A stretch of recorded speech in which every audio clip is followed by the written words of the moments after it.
தனம் தரும், கல்வி தரும், ஒரு நாள் தளர்வறியா மனம் தரும், தெய்வ வடிவம் தரும், நெஞ்சில் வஞ்சமில்லா இனம் தரும், நல்லனவெல்லாம் தரும், அன்பவர் என்பவர்க்கே கணம் தரும், பூங்குழலால் அபிராமி கடைக்கண்களே. அன்பார்ந்த துலாம் ராசி அன்பர்களே, அதாவது உங்களுடைய துயரம் என்னைக்குமே நீங்கணும்.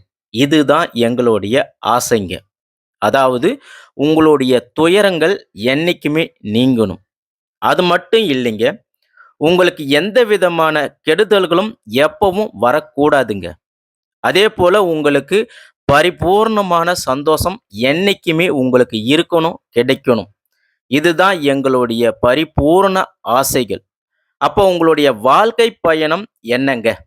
அத பத்தி இப்ப நாம தெரிஞ்சுக்க போறோம். அடுத்ததா இந்த கிரகங்கள வச்சு தான் நாம இப்ப பேசப் போறோம்.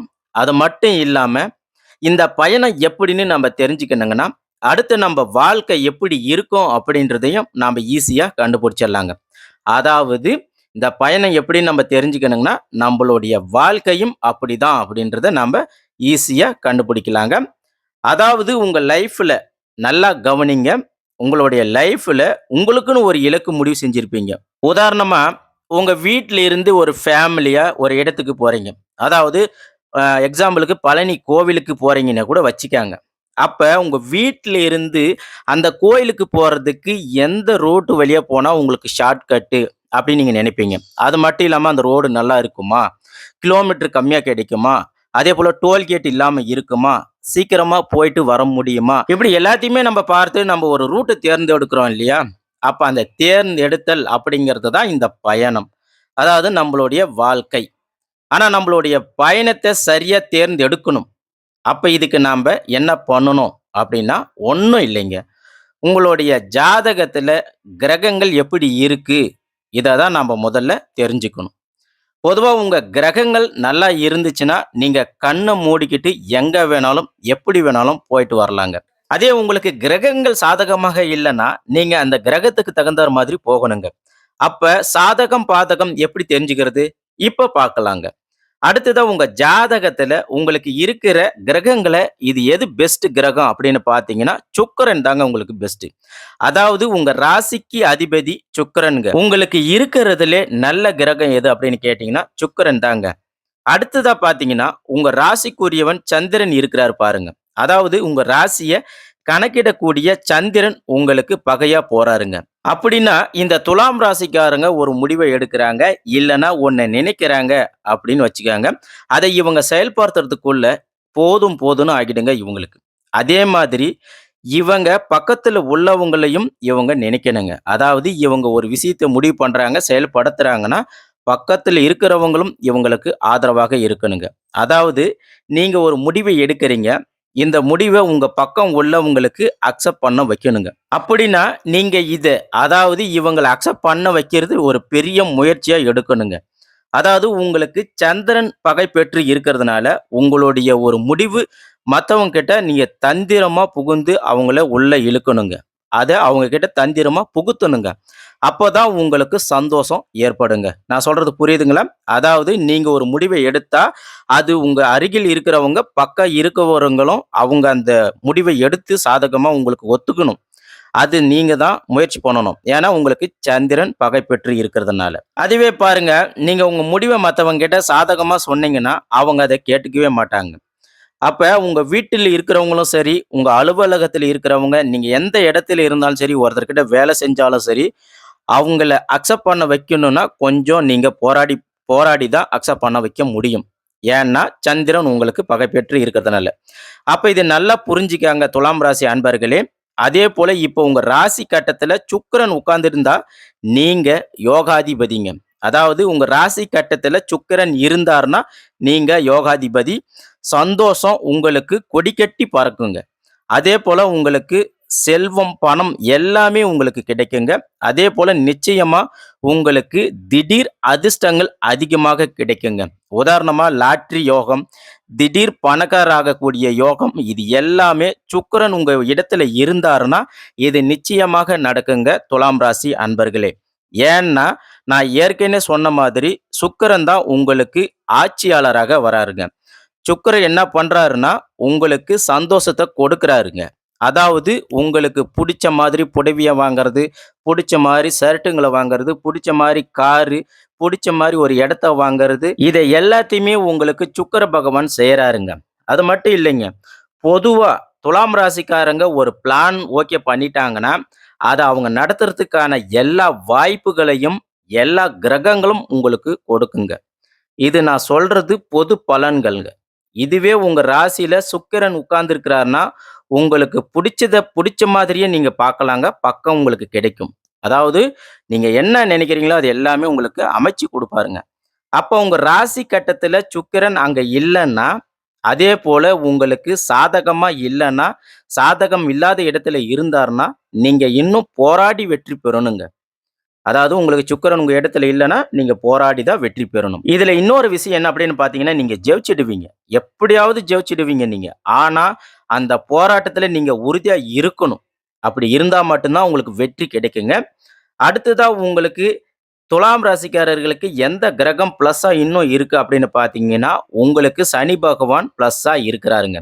அதாவது உங்க ராசியில சனி பகவான் சட்ட ரீதியாக உச்சம் பெற்று இருக்கிறாருங்க. பொதுவா மத்தவங்க ஒரு விஷயத்துல இறங்குறதுக்கு முன்னாடி பயப்படுவாங்க. அட இந்த விஷயத்த எப்படி செய்யலாம்? இந்த விஷயத்த எப்படி மூவ் பண்ணலாம்? அப்படின்னு சொல்லி பயப்படுவாங்க. ஆனா இந்த துலாம் ராசிக்கார பொறுத்தவரைக்கும் எந்த விஷயமாக இருக்கட்டும், அது இவங்க தைரியமாக இறங்குவாங்க. அதே போல சனி பகவான் உச்சத்துல இருக்கிறதுனால துலாம் ராசிக்காரர்கள பொறுத்தவரைக்கும் நான் சொன்னா மத்தவங்க கேட்கணும் அப்படின்னு நினைப்பாங்க. நான் பேசுனா அவங்க எதிர்த்து என்ன பேசக்கூடாது. என்ன மடக்கி பேசக்கூடாது. அப்படின்னு நினைக்கக்கூடியவர்களாக இவங்க துலாம் ராசிக்காரர்கள் இருப்பாங்க. அதுவும் சனி பகவான் உங்களுக்கு ராசிக்குள்ள இருக்கிறாருன்னா வச்சுக்கங்க. அதாவது உங்க ஜாதகத்துல உங்க ராசி கட்டத்துல சனி உங்களுக்கு இருக்கிறாருன்னா, நீங்க ஆயுள் பலம் பெற்றவர்கள். அதாவது உங்களுக்கு ஆயுள் பலம் அதிகமாக இருக்கு. அதாவது உங்களுக்கு எந்த விதத்திலயும் கண்டமே வராதுங்க. உங்களுக்கு எந்த ஒரு கண்டமும் வராது. அதேபோல முக்காவாசி துலாம் ராசிக்காரர்களுக்கு உங்க வாழ்க்கையில ஏதாவது ஒரு நரம்பு சம்பந்தப்பட்ட பிரச்சனைகள் ஏற்படுங்க. ஏதாவது ஒரு நரம்பு சம்பந்தப்பட்ட பிரச்சனை ஏற்படும். இல்லன்னா உங்களுக்கு ஆக்சிடென்ட் கண்டிப்பா ஒண்ணு இருக்குங்க. அதாவது ஆக்சிடென்ட்னா உடனே நீங்க two wheeler accident, car accident அப்படின்லாம் நினைக்காதீங்க. உங்க சின்ன வயசுலயே ஏதாவது ஒண்ணு, அதாவது உங்க சின்ன வயசுல கை உடைஞ்சிருக்கிறது, கால் உடைஞ்சிருக்கிறது, அதேபோல ஏதாவது ஒரு எலும்பு சம்பந்தப்பட்ட பிரச்சனைகள் துலாம் ராசிக்காரர்கள் சந்திப்பாங்க. இதுவே சனி உங்க இடத்துல இருந்தா, இந்த ப்ராப்ளம் எல்லாமே உங்களுக்கு வரவே வராதுங்க. இது நல்லா புரியுதுங்களா? சனி உங்க இடத்துல இருந்தாருன்னா, உங்களுக்கு ஆயுள் நிச்சயங்க. இப்ப அடுத்ததா இன்னும் என்னென்ன கிரகங்கள் துலாம் ராசிக்கு சப்போர்ட் பண்ணுது அப்படின்னு பார்க்கலாங்க. அடுத்ததா செவ்வாய் பகவான் உங்களுக்கு சப்போர்ட் பண்றாருங்க. அதனால உங்களுக்கு நிச்சயமாக பூமி லாபம் கண்டிப்பாக உண்டுங்க. அதாவது துலாம் ராசிக்காரர்கள் உங்க மனசார நீங்க ஒரு இடத்த வாங்கணும் அப்படின்னு நினைச்சிட்டீங்கன்னா, உங்க முடிவ உங்களாலே மாத்த முடியாதுங்க. அதேபோல நீங்க வாங்குற இடமாக இருக்கட்டும், பூமியாக இருக்கட்டும், கண்டிப்பா உங்களுக்கு பொருள் விளையும் பூமியாக இருக்கும். அதேபோல பொன்னாகிற பூமியாக உங்களுக்கு செவ்வாய் கொடுப்பாருங்க. அதேபோல உங்களுக்கு செவ்வாய் பகவான் நஷ்டமாகிற இடத்தையோ, பூமியோ உங்களுக்கு காட்டவே மாட்டாருங்க. அடுத்ததா பாருங்க, உங்களுக்கு புதன் பகவான் நட்பு பெற்று இருக்கிறாருங்க. அதேபோல குரு பகவானும் நட்பு பெற்று இருக்கிறாருங்க. அடுத்ததா பாருங்க, உண்மையிலே உங்களுக்கு ராகுவும், கேதுவும் நட்பு பெற்று இருக்கிறாங்க. அப்போ உங்க ராசியில பாருங்க, செவ்வாய் இருந்தாலும் இன்னும் யோகம். புதன் பகவான், குரு பகவான், ராகு, கேது இவங்க எல்லாரும் இருக்கிறதுனால, உங்களுக்கு மிகப்பெரிய யோகம் இருக்குங்க, துலாம் ராசி அன்பர்களே. அப்ப இவங்க எல்லாரும் உங்களுக்கு என்ன பலன கொடுக்க போறாங்க அப்படின்னா, ராகுவும், கேதுவும் நீங்க போற பாதையில மத்தவங்க முள்ளள்ளி போட்டாலும், அதேபோல உடைஞ்ச கண்ணாடி துகள்கள போட்டாலும், நீங்க அதிலிருந்து விலகி வந்துடுவீங்க. அதுதான் கடவுள் உங்களுக்கு கொடுத்த மிகப்பெரிய வரன்க துலாம் ராசி அன்பர்களே.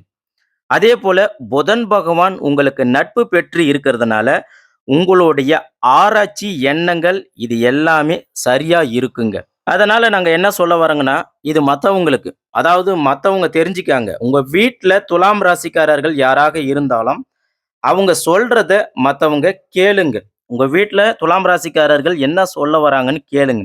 அப்படி நீங்க உங்க வீட்ல நீங்க கேட்டீங்கன்னா, உங்களுக்கு நஷ்டமே வராதுங்க. இதுல இன்னொரு விஷயம் என்ன அப்படின்னு பார்த்தீங்கன்னா, துலாம் ராசிக்காரங்க பேச்சு கேட்கறது கொஞ்சம் சிரமம் தாங்க. ஏன்னா, அவங்க எந்த நேரத்துல எந்த முடிவை எடுக்குவாங்கன்னு தெரியவே தெரியாதுங்க. அதேபோல அவங்க எடுக்கிற முடிவு உடனே அந்த நேரத்திலேயே எடுப்பாங்க. அத மத்தவங்க உடனே அக்செப்ட் பண்ணணும்னு நினைப்பாங்க. இதுதான் துலாம் ராசிக்காரர்கள். நல்லா புரிஞ்சுக்கங்க. துலாம் ராசிக்காரர்கள் திடீர்னு எப்பயாவது ஒரு செகண்ட் அடுத்த செகண்டே முடிவு எடுத்துருவாங்க. அடுத்ததா பாருங்க, இதே துலாம் ராசிக்காரர்களுக்கு ஒரு மைனஸும் இருக்குங்க. என்னங்க இதுவரைக்கும் பிளஸ்ஸே பேசிட்டு வந்தோம். இவங்களுக்கு மைனஸ் இருக்காதா? அப்படின்னு கேட்டீங்கன்னா, கண்டிப்பா துலாம் ராசிக்காரர்களுக்கு ஒரு மைனஸ் இருக்கு. அது என்ன அப்படின்னு பார்த்தீங்கன்னா, சூரிய பகவான் உங்களுக்கு நீசம். அதாவது என்னங்க, துலாம் ராசிக்காரர்களுக்கு சூரிய பகவான் நீசம். பொதுவா துலாம் ராசிக்காரங்க ஐப்பசி மாதத்துல பிறந்திருக்க கூடாதுங்க. அப்படி பிறக்கலன்னா, நீங்க இருக்கிற இடத்துலயும் சரி, உங்க வீட்லயும் சரி, நீங்க தான் ராஜா, நீங்க தான் ராணி. அதேபோல நீங்க வெளியில உங்களுக்குன்னு பெயரோ, புகழோ எதுவுமே கிடைக்காதுங்க. ஏன்னா, உங்க ராசியில சூரியன் பகை பெற்று இருக்கிறதுனால. அதேபோல உங்க ராசியில ஜாதக கட்டத்துல சூரிய பகவான் பகை பெற்று மட்டும் இருக்கவே கூடாதுங்க. அவர் உங்களுக்கு நீசம் பெற்று இருக்கிறதுனால, அதே சூரிய பகவான் உங்க ராசியில இல்லன்னா, துலாம் ராசிக்காரர்கள் நீங்க கொடி கட்டி பறப்பீங்க. அதாவது சூரியன் உங்க ராசி கட்டத்திலேயே இல்ல அப்படின்னா, நீங்க கொடி கட்டி பறப்பீங்க, செல்வாக்காக இருப்பீங்க. அப்ப சூரிய பகவான் உங்களுக்கு ராசியில இருந்தார்னா என்னங்க பண்ணலாம்? அதாவது சூரிய பகவான் உங்க ராசியில இருக்கிறாரு. அப்ப என்ன செய்யலாம்? அப்படின்னா, நீங்க சிவபெருமானை வழிபாடு பண்ணணுங்க.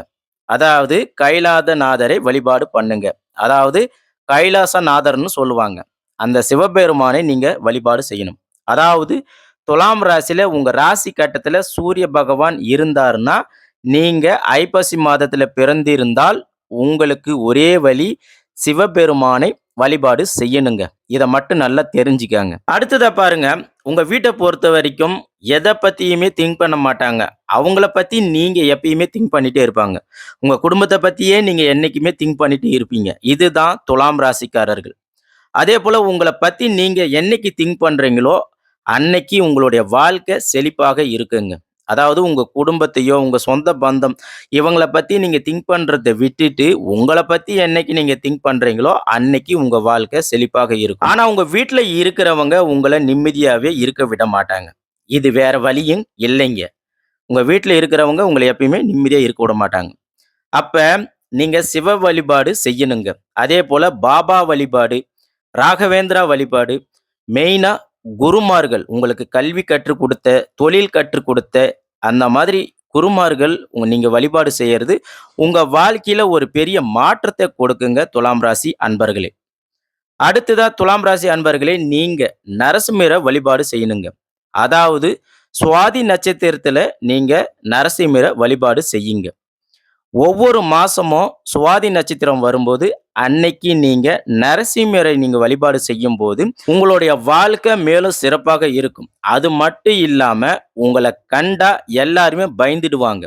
உங்க கிட்டயே பேச வர்றதுக்கே பயப்படுவாங்க. உங்ககிட்ட வந்தா நீங்க பொசுக்கிடுவீங்க அப்படின்னு ஒரு அச்சம் அவங்க கிட்ட இருக்கும். அப்ப உங்களுக்கு யார் பலம் அப்படின்னு கேட்டீங்கன்னா, உங்களுக்கு நரசிம்மர் மட்டும் தாங்க பலம். அவர நீங்க வேண்டும்போது உங்களுக்கு எந்த ஒரு துன்பமும் வராது. இத நீங்க ஞாபகம் வச்சுக்கங்க. அடுத்ததா துலாம் ராசி அன்பர்களே, இந்த பயணம் சிறக்க, இந்த வாழ்க்கை என்ற பயணம் உங்களுக்கு சிறக்க, இதுதான் என் வாழ்க்கை அப்படின்னு நீங்க முடிவு பண்ணும்போது, இந்த துலாம் ராசிக்காரர்களுக்கு என்றுமே பெயர், புகழ், கௌரவம் இது எதையுமே நீங்க யோசிக்க கூடாதுங்க. உங்களுடைய ஆயுள் பலம், நீங்க எடுக்கிற சட்ட விஷயங்கள் உங்களுக்கு சக்சஸ் ஆகுங்க. அதாவது என்னைக்குமே துலாம் ராசிக்காரர்கள் பெயர், புகழ், கௌரவத்துக்கு ஆசைப்படக்கூடாது. உங்களுடைய ஆயுள் பலம் மட்டும் அதிகமாக இருக்குங்க. நீங்க எடுக்கிற சட்ட விஷயங்கள் உங்களுக்கு என்னைக்குமே கை கொடுக்கும், சக்சஸ் ஏற்படுத்துங்க. நீங்க முன்னாடி கால எடுத்து வச்சீங்கன்னா, வைக்க வைக்க கடவுள் உங்களுக்கு எல்லா வழிகளையுமே திறந்து வைப்பாருங்க. அதனால துலாம் ராசிக்காரர்களே, நீங்க எதுக்குமே எந்த விஷயத்துக்கும் பயப்படாதீங்க. தைரியமா செயல்படுங்க. அதேபோல உங்க முயற்சி மட்டும் முன்னெடுத்து நீங்க போங்க. உங்க முயற்சி என்றுமே ஒரு நாளும் தோல்வி அடையாது. அதனால தெய்வ பலத்துல நாங்க சொல்றோம், உங்களுக்கு எந்த இடத்திலுமே எங்கேயுமே கெடுதல்கள் கிடையாதுங்க. அதேபோல எல்லா கிரக நிலைகளிலும் எந்த குறைகளும் உங்களுக்கு கிடையாதுங்க. அதேபோல உங்களுக்கு குறையும் வராதுங்க. உங்களுக்கு தெய்வ பலம் உண்டுங்க. அன்பு துலாம் ராசி அன்பர்களே, வாழ்த்துக்கள். நல்லதே நடக்கும். நன்றி, வணக்கம்.